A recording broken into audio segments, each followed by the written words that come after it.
the Carabao Cup, third round, first round, second round, not too sure what it is, but really looking forward to getting into it. We haven't been around in a little while, so delighted to be back. Apologies for being away. I couldn't do the game on the weekend, and I've had a little bit of an illness the last maybe week or so as well. You can probably kind of hear it in my voice. So yeah, happy days. Delighted to be back, guys. Plenty to get through in relation to the match preview. We're going to be talking about rotation. Should Erik ten Hag be rotating going into this game?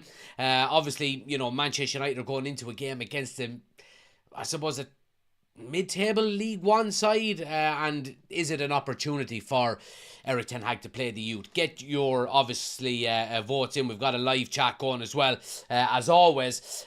Please do smash a like on the video as well, guys. Hit subscribe if you are new to the channel. Sorry for the kind of I'm a bit all over the place. I've got a new streaming setup where we stream live to TikTok as well, and just as I was about to go live, it didn't work, so I'm a bit kind of thrown off by it. But we're live on YouTube regardless. But like I said, plenty to talk about. We're going to be talking starting 11s. We're going to be talking score predictions as well. And we'll go through some of the Manchester United news as well over the last couple of days. We've got some positive news coming out of Manchester United for a change as well. But I'm going to start, guys, with, I suppose, the rotation dilemma that Erik ten Hag has. And I think before we even get into that, I think deciding whether to rotate a team or not, I think a lot of it can come down to the fact that this can be a very big momentum builder, this game. Obviously, not the best of starts to the league campaign. Obviously, losing to Brighton, losing to Liverpool, and then, of course, we've got 2 wins, either side of that.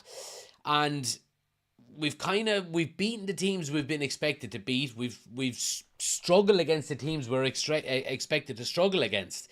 Now, we go into not the easiest run of fixtures in the next few weeks, it has to be said. I think we've got Spurs coming up. I think we've got Aston Villa coming up as well, all before the next international break. And momentum is going to be key going into these games. And this is a game where we can start to build a little bit of momentum on the back of the impressive 3-0 win over the weekend, it has to be said. So, this Manchester United squad, and I think it's based around a number of squads over the last few years, I think the more positive the camp is, the easier it is for this squad and this team to play and perform. And, I think we've got a real opportunity going out against the likes of Barnsley to put them to the sword, to get a lot of goals, to get a clean sheet, to get some good performances, and to get some minutes under the belt then of a lot of people who might not otherwise get game time, it has to be said. So momentum builder is a big thing here.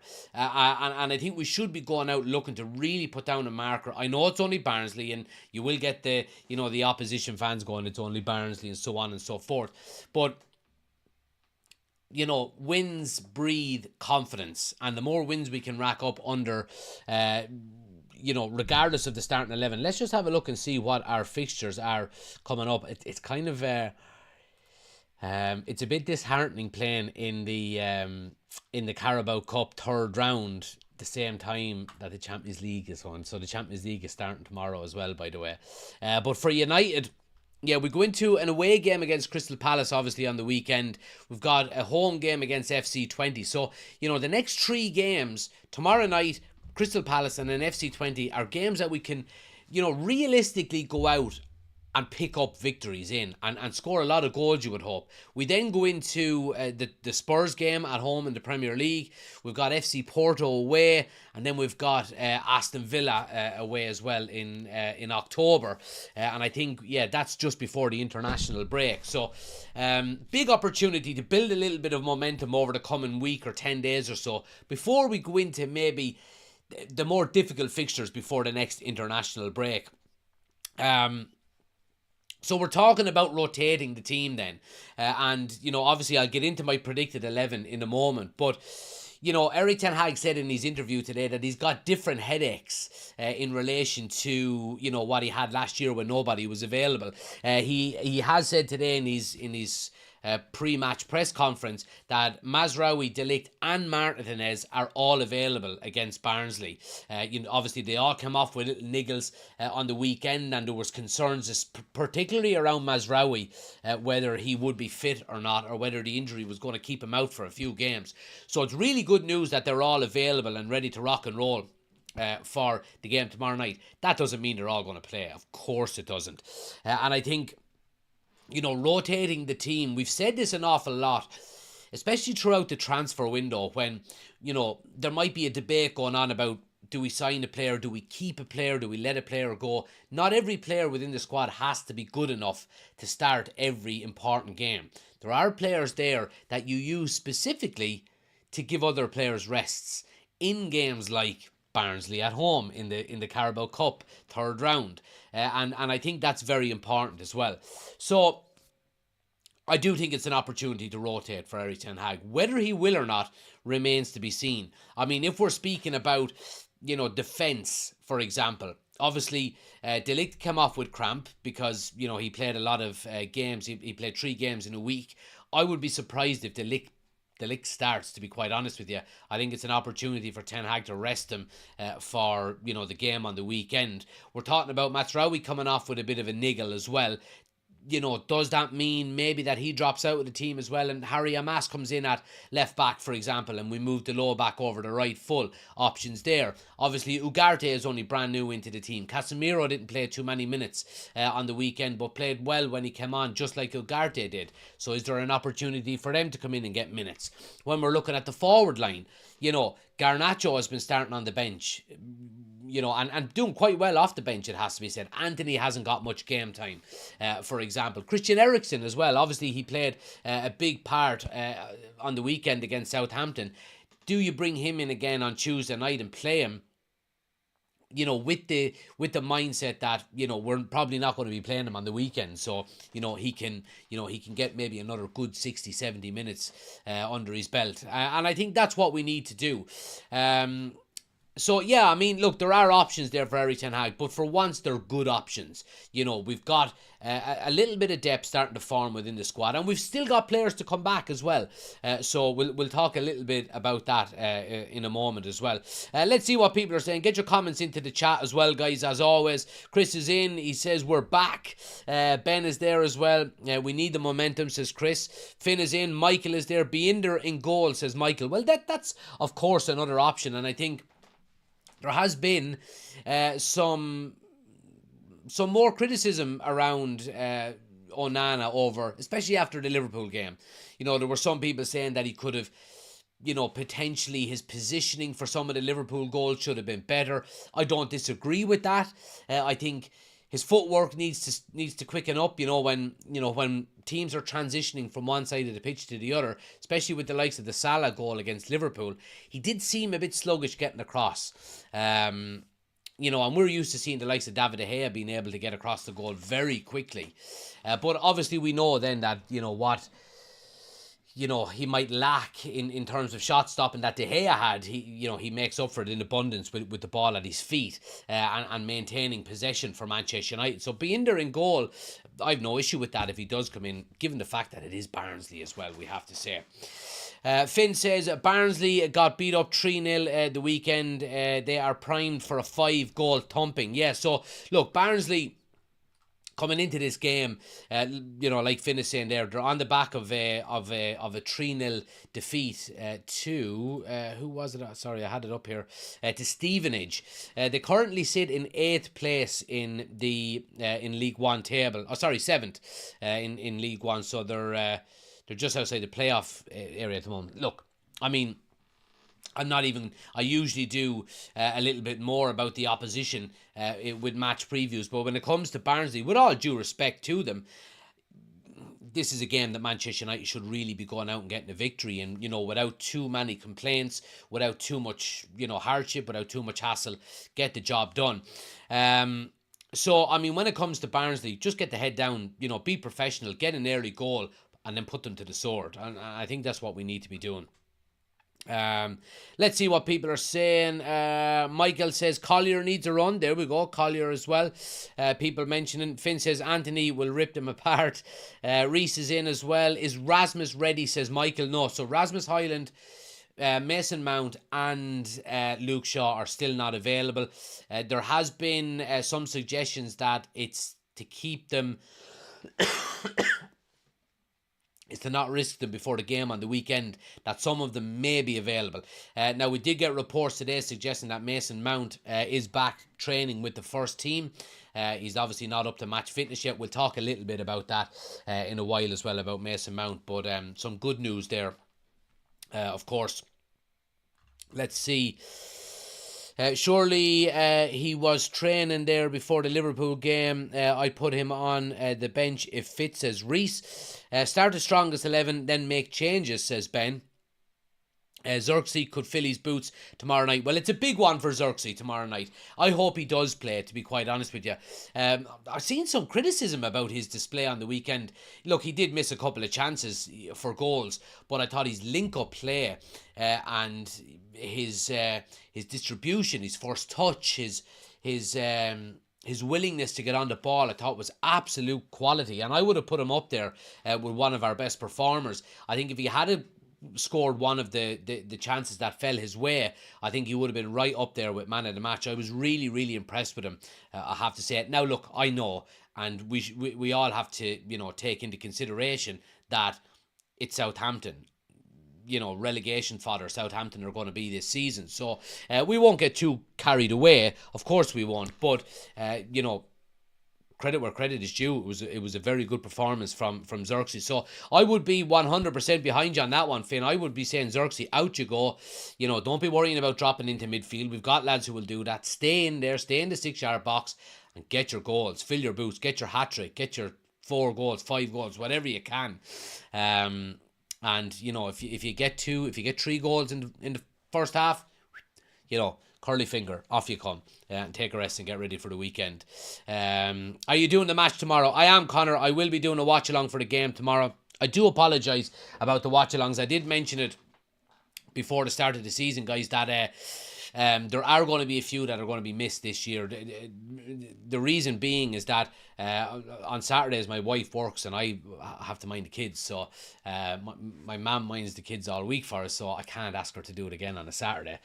So there are going to be some games that we do miss this season in terms of watch-alongs. Obviously Chris done it for us a few weeks ago, and by all means that will be happening again if he's happy to do it, absolutely. But once we get into Europa League, it's going to be Thursday, Sunday. So I will be able to do any of the Sunday watch-alongs as well. So you just have to bear with me. The reason why I got away with it so much last season was because my wife was on maternity leave, so she was always here with the kids. So there we go. Back to reality this season. But anyway, let's get into our predicted 11, guys, and obviously let me know in the chat who you would start and maybe get your starting 11s into the comment section as always. But again, there are a number of different areas of the field here that we can look at changing, and we can look at potentially not starting certain guys. But I'm going to put my starting 11 up on the screen here, guys. This is what I've gone with. Now, I've gone with Onana in the goal. Obviously, I do take, I think it was Michael that said it there, Binder. No problem if Binder starts. Absolutely no problem. I've gone with a back 4 of Dalot, Maguire, Martinez and Harry Amas. I've brought Maguire in for De Ligt. I think Martinez will probably start, although look, I wouldn't be surprised if he doesn't, to be quite honest with you. Is Lindelof available? I don't know if Lindelof is back, to be quite honest with you. You could have Johnny Evans that goes in there as well. So that all depends on whether Erik ten Hag wants to give Martinez a rest or not. And I bring Harry Amas in for Mazraoui. Now look, we do know, and we have been saying an awful lot, even before Mazraoui signed and when we were being linked with him, that he has had his injury problems over the last few years. It's a really good opportunity now for him to take a rest. He's played every game for us, I think, so far this season, and this is an opportunity now. Just take a step back, take 90 minutes, sit in the bench And it's a good opportunity to bring in Harry Amas, who had a very impressive pre-season, it has to be said. We know Eric Ten Hag said he's not going to be, up to... he's not 100% up to speed yet in relation to, starting Premier League games, so on and so forth. And you don't want to rush him in either. So I think a game like this is brilliant for him to come in, get maybe 70, 80, even 90 minutes under his belt, and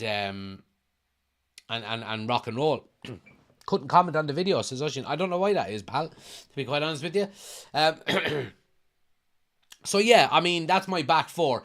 Midfield, I've gone with, it might seem like a very defensive midfield, but I've gone with Casemiro, Ugarte and Eriksen.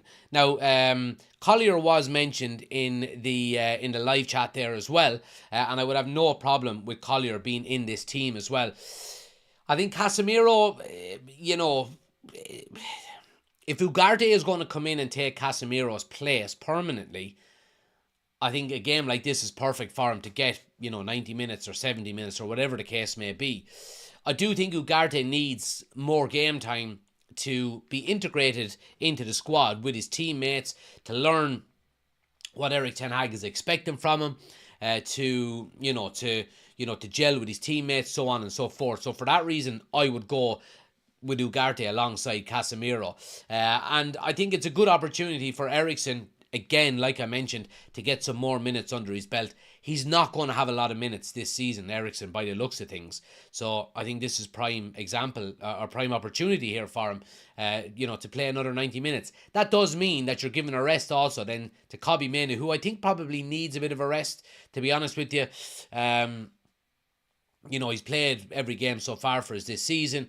He was on international duty as well. No harm to get him out for 90 minutes and give him a rest if you can. And of course, Bruno Fernandes as well.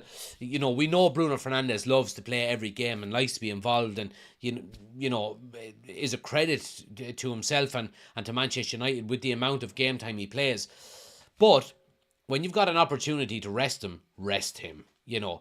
Is he going to be needed for this game? I don't think so. So for that reason, I would leave him out and play Christian Eriksen a little bit more further forward. Now, this would be a fantastic opportunity for Mason Mount to come into the team and to get some game time. Unfortunately, he is injured. And a forward line then, guys, I've gone with Garnacho on the left. I think he's desperate to get into that left side spot, to be honest with you. Obviously, he's been doing really well for us off the bench. And we kind of had this argument, didn't we, about halfway through last season, that he was a bit inconsistent and his return wasn't too well, and we were using the example of the season before when he first broke in onto the scene, where he was coming off the bench an awful lot and he was being very effective off the bench. We're seeing that again this season. I'm under no doubt that Garnacho is going to be our, one of our regular wingers. But if he's coming off the bench and scoring goals every week, why change it, in my opinion? But I do think for a game like this, I do think, he starts, give him that the confidence boost that he wants. He's not going to be happy being on the bench. He's that type of player. So you do have to get the balance right also. So I've gone with Garnacho on the left. I've gone with Anthony on the right. Again, it's an opportunity to give him some game time. He's not going to get an awful lot of it this season, I don't think. These are the types of games that Anthony will be playing in. And, we're going to talk about Ahmad in a while once the match preview is over. And again, he's a player that is a regular starter for us now. And when he's a regular starter, and when he's locked up that right-hand side so well already, I think we need to protect him as much as we possibly can. So I would leave Ahmad out for this one. And then, of course, we mentioned Xerxes already. He's up front. Like we said, fill your boots, go out, get as many goals as you can, and get that confidence boost going, because he's been playing really well. He's been snatching at chances, and he should have more goals than he does. But like I said, his link-up play, his willingness to get on the ball is all really, really good, and something I've been really impressed with. But here's an opportunity now to go out and absolutely fill your boots with goals. you would expect us to have an awful lot of chances, and you would hope then that he can get 2, 3, 4 as many goals as he wants, to be quite honest with you. So that's my starting lineup, guys. Let me know what would you change anything? Is there anything about this starting 11 that you don't like or you would like to see instead? Like I said, would you leave out Ugarte, Casemiro, bring in Collier? Would you leave out Martinez, bring in Johnny Evans? Would you start Ahmad? Let me know in the comment section and we'll go through them as they come in as well. Michael says United are playing some European League games on Wednesday nights. Will they be seen on Virgin Media? I wasn't aware of that, to be quite honest with you, Michael. I just presumed that Europa League remains on a Thursday night. Not 100% sure, to be quite honest with you. I'm sure. Look, it's Man United. I'm sure there will be. They'll be on somewhere. Virgin Media usually picks up the majority of the United games. Oshin says, where'd all those extra subs come from? These ones up here. I don't know, to be quite honest with you. Load of lovely people. Oshin says, Casemiro is now our cup CDM and last man in off the bench to shore things up. Can't see him starting. Yeah, and look, I completely understand that as well. The angle that I'm coming from is it's an opportunity to give him game time, because I agree with you, he's not going to get an awful lot of it. Lovely pass from Casemiro the last day. He still has plenty to offer. He absolutely does. And I think if he wasn't on so much money, having Casemiro as a backup to Ugarte is an unbelievable backup to have. It really is, Darryl is in, good to see you. He says, I've online college courses on Wednesday nights, says Finn. There we go. Well, look, priorities, Finn. You'll just have to scrap college and stay watching the United Community Channel. You know what I mean? Priorities. Score predictions then, guys. Get your score predictions in. Let me know what way you think the game is going to go. Score predictions for me, let me just have a drink of water. I'll give you an opportunity to get your score predictions in. Sorry, I'm still sick.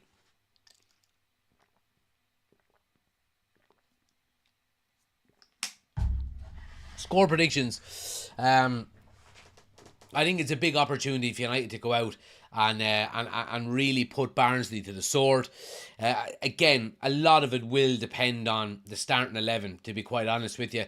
I think if we go with a starting 11 similar to what I've got on the screen here, there's an awful lot of experience in that team, and it's a team that could tear Barnsley asunder, to be quite honest with you. But if he goes with a lot more inexperience, then obviously, you're not talking about potentially having as high a scoreline. I do think he'll go relatively strong, to be quite honest with you. I'm going to go with a 4-0 win to Manchester United. I got the prediction right in the weekend, 3-0 to United against Southampton. So, if we put 3 past Southampton, we can easily put 4 past Barnsley. So, I'm going to go with a 4-0 win to United. Clean sheet is just as important as getting goals as well. Obviously, your forward players, gain a lot of confidence and a lot of momentum by going out and scoring goals. But likewise, defenders, and especially new sets of defenders playing together, like if Mazraoui is playing again, or if De Ligt is playing again, or even Harry Amas, if he comes in and plays, builds a lot of confidence going out and getting clean sheets. So I think clean sheets are just as important.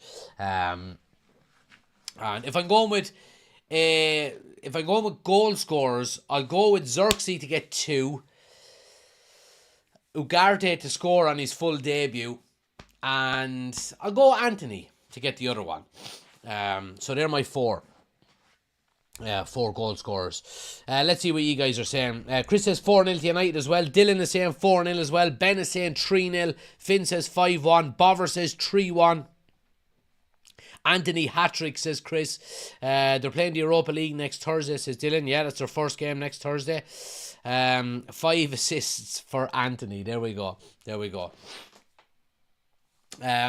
But yeah, look, that's the end of the match preview side of the video, guys. We'll talk a little bit about some of the news that's been breaking today as well in relation to Manchester United. Obviously, the main news coming out in relation to on-field activity, which came about an hour ago, just over an hour ago, was that Mason Mount is back in training with the first team and should return from his minor muscle injury soon. Now again, look, no actual time frame on it. Look, I mean, any player coming back is good news. Mason Mount has yet to really adorn the fans, I would say. You know, obviously he spent the majority of last season out injured, played really well in pre-season, was really impressed with him. And I was very impressed with the couple of games he played at the start of the season before his injury, because I thought the energy levels and the high press that he allowed us to implement was very, very impressive. So again, look, is Mason Mount going to be a number one choice for Manchester United going forward? I don't think he is, to be quite honest with you. I think he's going to be, subsequently, he's going to be a very expensive backup. Now, again, be under no illusions that I think it's quite feasible that you're looking at maybe rotating Mason Mount in for Bruno Fernandes every now and again to give him a rest. Kobbie Mainoo to give him a rest. But I don't see, and I do think that means he will play a lot of football. However, I think he's not going to be a first choice starter when everybody is fit. You know, now we might go into some of the big games against, I don't know, a Man City away or a Liverpool away or whatever, or an Arsenal away, whatever the case may be, where you might want some energy and a high press or whatever the case may be that Mason Mount gives you, and then he plays. But I think for the majority of the season, I think it's going to be back up for Mason Mount, to be quite honest with you. But look, we spoke and we continue to speak, and we will always say the same.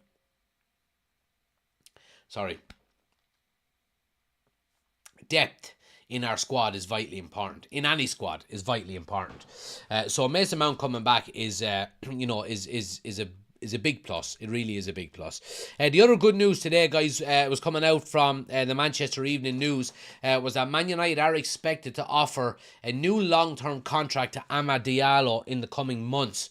Now, in the coming months means before January. So Manchester United are planning on putting a new contract on the table for him. He's actually only got 1 year left on his deal. His contract is up next summer. However, Man United do have the 12-month contract extension clause included in his contract as well, like they do with the majority of players. The report goes on to say that if a new deal has not been negotiated between now and January, that in January United will be triggering that 1 year extension clause, obviously to continue negotiating with him. Look, and again, I do think it's a very good idea getting Amad tied down to a new contract. He seems to have locked down that right hand side really well, in fairness to him, and I'm happy for him. He's by no means the finished article yet, absolutely no means, but he's got really, really good potential, and locking him down now, I think is not a bad idea before he goes on and has maybe his 20 goal a season, and then all of a sudden he's looking for a new contract, and you have to give him triple what you would have given him, between now and Christmas. So look, I think it's really good news, and hopefully we get him tied down as quickly as possible, because he's a good talent, and United should be building the team around players like him. It has to be said. As well, guys, forgot to mention it. Bottom corner, chance to win Oasis tickets. So I do have a spare Oasis ticket for anybody that's looking for it. So I decided to run a raffle for it. This cost me €550, the ticket. So we're going to run a raffle for it. It's a £5 for the ticket to enter the raffle. If you do want to be in with a chance of winning, scan the QR code, or the link is in. I think the link is in the description of the video. Did I include it? I did. The link is in the description of the video as well. So you can click the link, scan the QR code on the screen. if you want to get involved. Like I said, it's a $5 for a ticket. You can buy as many tickets as you want. Do whatever you want with the ticket then. But I do. The draw is not until next year. Sometime. I think I've done next May maybe. But yeah, get in, get your ticket if you want. And you'll be in with a chance of winning it. Do what you want with it then, obviously. I think the tickets are made available by Ticketmaster. I think it's 3 weeks before the event. So once the ticket is available in my account, I'll obviously get in contact with you, give me your details, and then I will transfer the ticket over to you. So if you want to be in with a chance of winning an Oasis ticket, scan the QR code, go check out the details, buy as many tickets as you want, and happy days. And I might even see you there. And if you do go, because I'll be there the same night, if you do go, I'll meet you for a pint and we'll have a drink together. So happy days. Guys, I'm going to leave it there for tonight. Obviously, match preview. I'm only coming back from a bit of a cold, so I want to keep as much as my voice for tomorrow as possible. We will be doing the watch along tomorrow night. We'll be live from 7:30 tomorrow night, so make sure you're tuning in for that. We'll have a match reaction to get involved with straight away after it as well. So I hope I can see you all there. Hopefully we can get the 3 points as well.